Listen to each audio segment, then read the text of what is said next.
मी बनवणार आहे मशरूम मसाला। खूपच जास्त टेस्टी लागते, तुम्ही एकदा नक्की ट्राय करून बघा।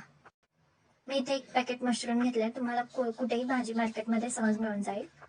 सगळ्यात आधी मशरूमची वरची साल काढायची, त्यानंतर 4 ते 5 मिनिटं कोमट पाण्यात मशरूम भिजत टाकायचे आणि नंतर स्वच्छ पाण्याने धुवून घ्यायचे। त्याने काय होतं, सगळी माती निघून जाते।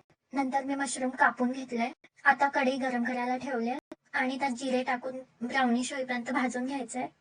त्यानंतर मी त्यात 2 मीडियम साईजचे कांदे मीडियम पीसेस मध्ये कट करून टाकले आहेत आणि 2 मीडियम साईजचे टोमॅटो आणि त्यात 1 इंच आलं, 4-5 मिरच्या, 4-5 लसणाच्या पाकळ्या आणि थोडासा कढीपत्ता।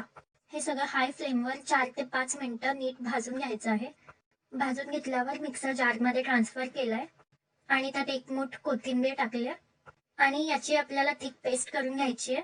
एका बाजूला मी कढईत तेल गरम करायला टाकलंय, त्यात 1 चमचा जिरे, बारीक चिरलेला कांदा मीडियम फ्लेमवर खरपूस भाजून घेतलाय।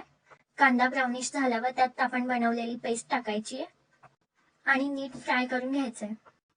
मसाला फ्राय झाल्यावर त्यात स्पाइसेस ऍड करायचे आहेत, तुम्ही तुमच्या चवीनुसार मीठ टाकू शकता।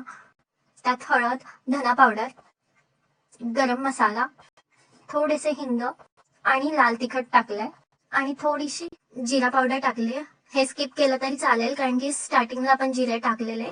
हे सगळं नीट मिक्स करून घ्यायचंय।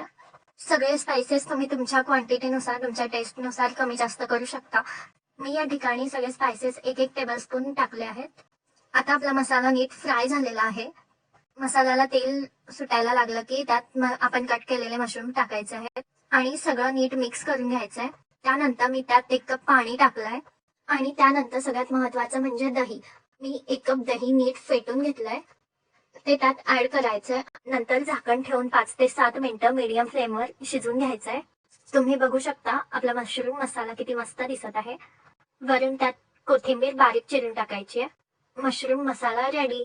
तुम्ही भाकरी, चपाती, रोटी कशासोबतही ट्राय करू शकता। थँक्यू।